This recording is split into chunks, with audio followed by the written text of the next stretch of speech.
Sa ating mga tahanan, akala natin ang pamilyar na mga silid at kwarto ay ligtas. Ngunit paano kung mayroong hindi inaasahang bisita mula sa mga lugar na hindi natin nakikita? Ang kwentong ito ay mula kay Sarah na nakaranas ng kakaiba sa kanilang bahay. Isang bagay na nagtatago sa sulok. Tahimik ngunit nagmamasid. Magandang gabi Kuya Mike.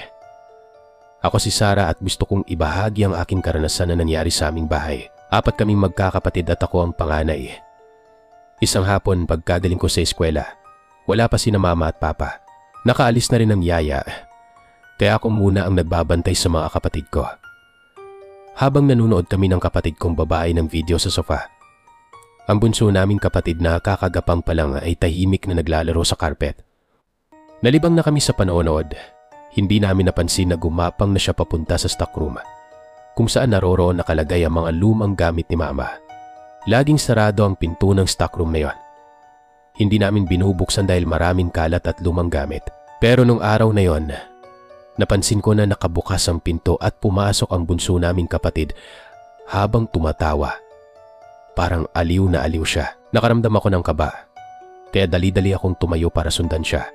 Pero Kuya Mike, bago pa ako makalapit, biglang sumara ang pinto. Napako ako sa kinatatayuan ko.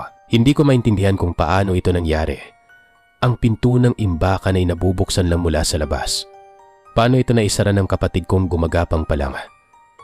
Nagsimula akong makarinig ng mga kakaibang tunog mula sa loob ng stockroom. Mga kaluskos at parang may tumatawa.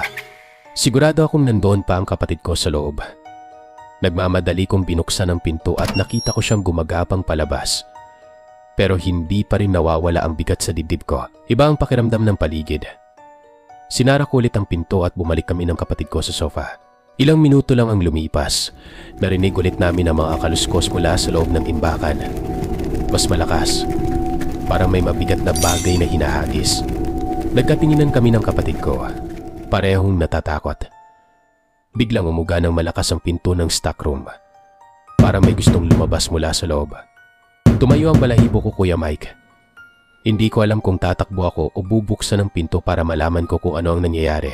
Pero bago ako makagalaw, dumating ang kong si Sam, na 12 years old pa lang noon. Nasa tapat siya ng pintuan ng stockroom.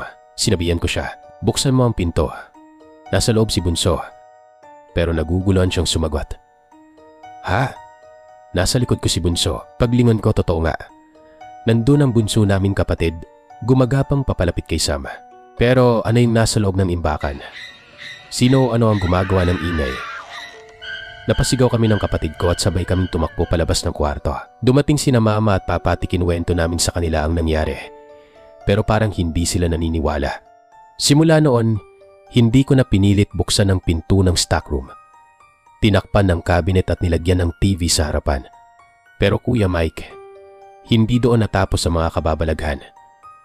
Simula noong araw na yon, lagi kaming nakakakita ng mga anino. Mga itim na hugis tao na dumadaan sa salamin. Parang may laging nakasilip. Minsan sa kalagitnaan ng gabi, nagigising ako na parang may malamig na hangin at sa may stockroom, naririnig ko ang mga pabulong na boses at mga kaluskos. At sa bawat pagkakataon, palaging may tanong sa isip ko, ano nga bang lihim ang nasa loob ng imbakan? Sino o ano ang nakatira doon?